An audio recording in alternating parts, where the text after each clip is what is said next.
प्यारे बच्चों, आज हम लोग वायुमंडल का संगठन एवं संरचना इस टॉपिक को देखते हैं, जिसमें से आज के वीडियो में हम लोग संगठन पर ही चर्चा करेंगे। वायुमंडल की संरचना को फिर नेक्स्ट वीडियो में देखते हैं। वायुमंडल जो है पृथ्वी के चारों तरफ फैला जो गैसों का आवरण है वही वायुमंडल है। वायुमंडल का सर्वाधिक भाग पृथ्वी के पास ही होता है।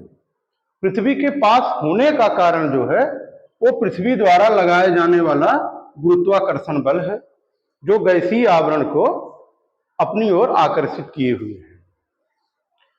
वायुमंडल का 50% भाग पृथ्वी से 5.5 किलोमीटर की ऊंचाई तक ही पाया जाता है, जबकि वायुमंडल का 97% भाग पृथ्वी से 29 किलोमीटर की ऊंचाई तक पाया जाता है और वायुमंडल का 99% भाग पृथ्वी से 32 किलोमीटर तक की ऊंचाई तक पाया जाता है। संपूर्ण वायुमंडल एक असमांगी मिश्रण होता है। अब वायुमंडल के संगठन की अगर हम बात करें तो वायुमंडल के संगठन में 3 आधारभूत तत्व आते हैं।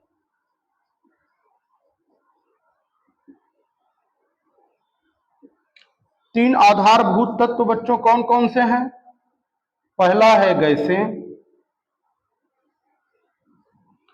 दूसरा आधारभूत तत्व आपका है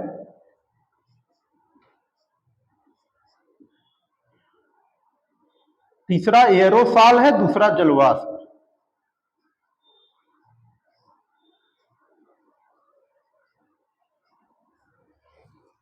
ये 3 आधारभूत तत्व हैं जिनसे वायुमंडल निर्मित है। पहला आधारभूत तत्व गैसें हैं, दूसरा जलवाष्प है और तीसरा है एरोसॉल। एरोसॉल इसमें मुख्यतः धूल कण आते हैं। धूल कण, नमक के कण, पराग का कण, धुएं का कण, ये सब एरोसॉल है। अब हम लोग सबसे पहले देखते हैं गैसों के बारे में। हम ये चीज क्लियर हो गई होगी कि पृथ्वी के चारों तरफ जो गैसीय आवरण है वही वायुमंडल है। वायुमंडल का सर्वाधिक भाग पृथ्वी के पास ही होता है, जो पृथ्वी की गुरुत्वाकर्षण बल के कारण है। ये क्वेश्चन वनडे परीक्षाओं में और सिविल सर्विस के प्रीलिम्स एग्जाम में पूछे जा सकते हैं कि वायुमंडल का 50% भाग कितने किलोमीटर की ऊंचाई तक पाया जाता है, 97% या 99% भाग कितने किलोमीटर की ऊंचाई तक पाया जाता है। फिर ये 3 आधारभूत तत्व हो गए। अब हम लोग देखते हैं गैसों के बारे में।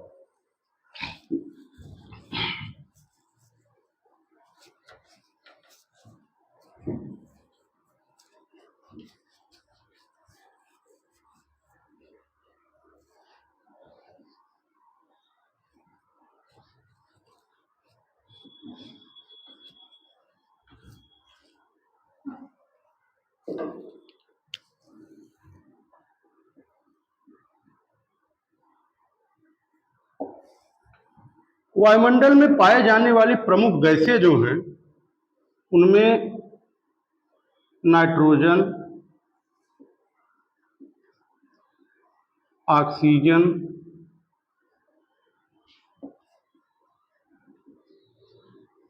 आर्गन, कार्बन डाइऑक्साइड,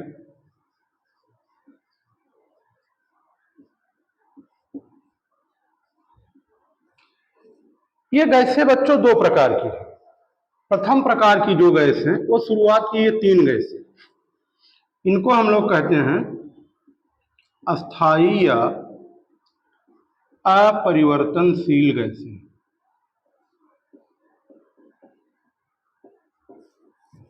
अस्थायी या अपरिवर्तनशील गैसों से तात्पर्य है वायुमंडल की विभिन्न परतों में इनके अनुपात में परिवर्तन नहीं होता है।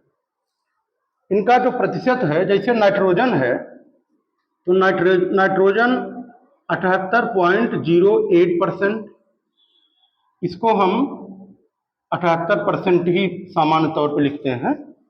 इसी तरह से ऑक्सीजन का जो वायुमंडल में प्रतिशत है ये 20.95% है। इसको हम लोग सामान्य तौर पे 21% लिखते हैं। आर्गन 0.93% है। अब आप समझ सकते हैं कि 78 और 21 99% हो गया। बाकी 1% में सारी गैसें हैं। कार्बन डाइऑक्साइड का परसेंट 0.036% है। कुछ किताबें इसको 0.038% भी लिखती हैं। इसके बाद वायुमंडल में आपका मीथेन और तमाम प्रकार की अक्रिय गैसें, hydrogen, helium, नियान, krypton, radon, xenon सारी गैसें पाई जाती हैं। तो ये सारी गैसें जो है इन तीनों के बाद ये परिवर्तनशील गैसें होती हैं।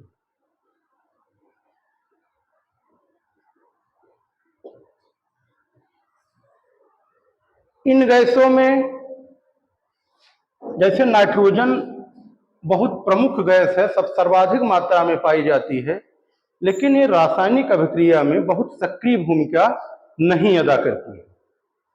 ऑक्सीजन 21% है, ये प्राणदायिनी गैस है और दहन पृथ्वी पे जो होता है वो इसी के कारण होता है। आर्गन अक्रिय गैसों में सर्वाधिक मात्रा में पाई जाने वाली गैस होती है। Carbon dioxide gas global warming के लिए सर्वाधिक जिम्मेदार गैस होती है और ग्लोबल वार्मिंग का जो सर्वाधिक प्रभाव है वो जलवायु परिवर्तन है।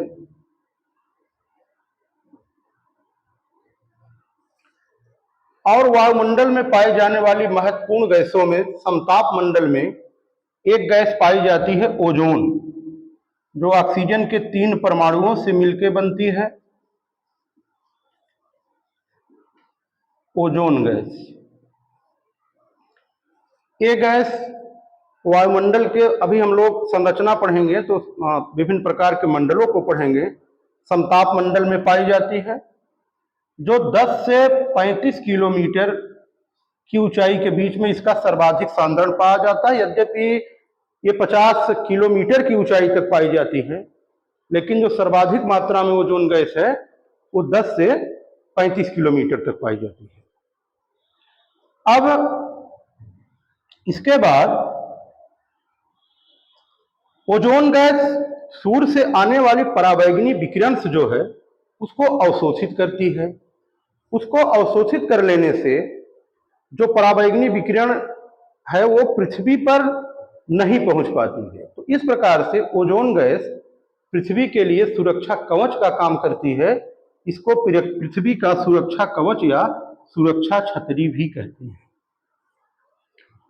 इसके बाद अक्रिय, नोबेल या उत्कृष्ट गैसें होती हैं। ये गैसें रासायनिक अभिक्रिया में भाग नहीं लेती हैं। इसमें मुख्य हीलियम, नियान, क्रिप्टॉन, जीनान, रेडान ये सब आती हैं। ये हमारा जो है पृथ्वी वायुमंडल में गैसें हैं पाई जाने वाली। अब हम लोग दूसरे आधारभूत तत्व पे बात करेंगे, जलवाष्प।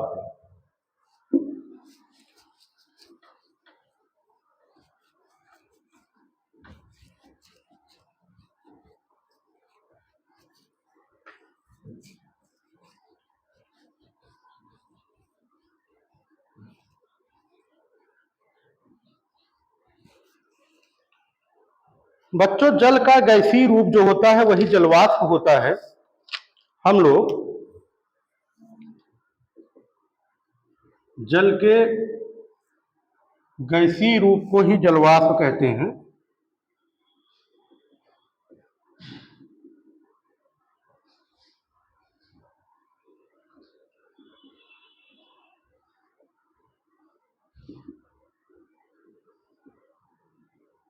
या आप जलवाष्प को ऐसे समझ सकते हैं, वायु में नमी की मात्रा।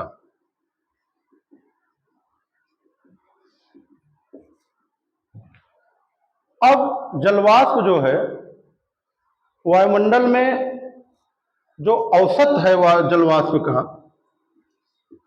वायुमंडल में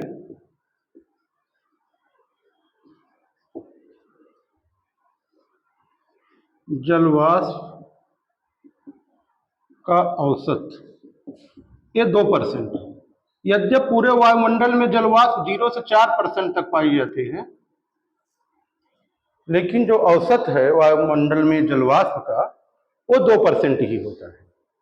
इसके बाद वायुमंडल में जलवाष्प की अधिकतम मात्रा कहाँ पाई जाएगी, न्यूनतम मात्रा कहाँ पाई जाएगी। आप समझ सकते हैं न्यूनतम मात्रा मरुस्थलीय और ध्रुवीय भागों में पाई जाती है, और अधिकतम जलवाष्प जो है विषुवत रेखीय आर्द्र भागों में। ये जो है विषुवत रेखीय आर्द्र भागों में अधिकतम 4% तक, न्यूनतम मरुस्थलीय एवं ध्रुवीय भागों में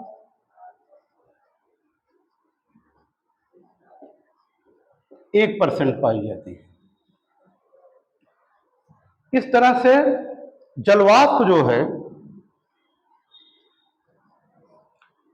संघनन के विभिन्न रूपों,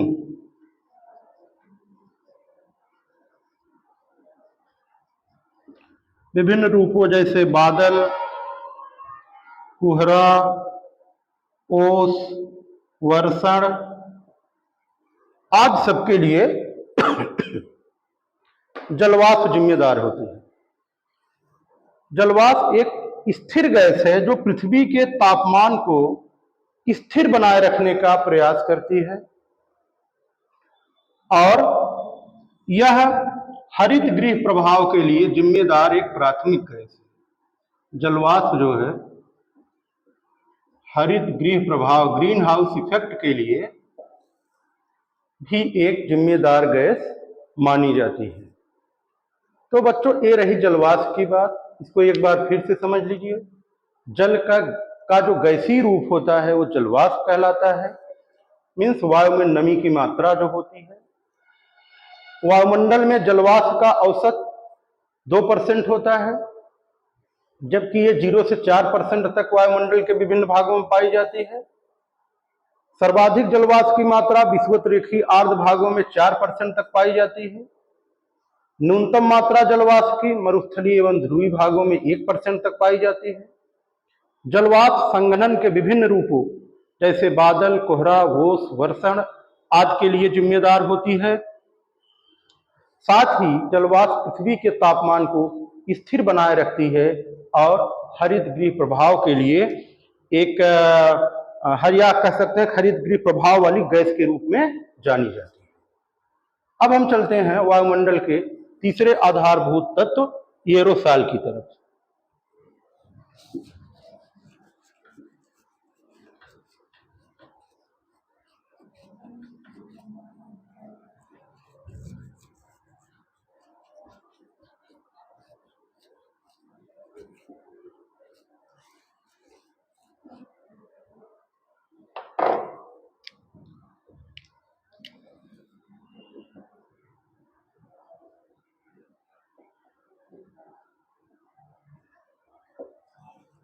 इसमें धूल कण, पराग कण, धुएं के कण, नमक कण, ज्वालामुखी उद्गार से निकले कण,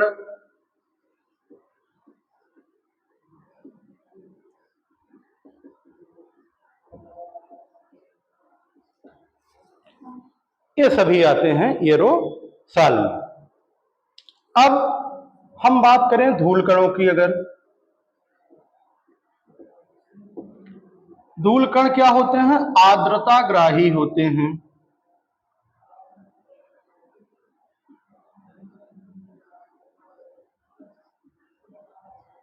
ये आर्द्रता ग्रहण करके संघनन के विभिन्न रूपों का निर्माण करते हैं। जैसे जल की बूंद, जलवाष्प क्या होगी, धूल के कण पे बैठ करके संघनित होकर के जल के बूंद का आकार ले लेती है। और धूल कणों पर सूर्य के प्रकाश का वर्णात्मक प्रकीर्णन होता है।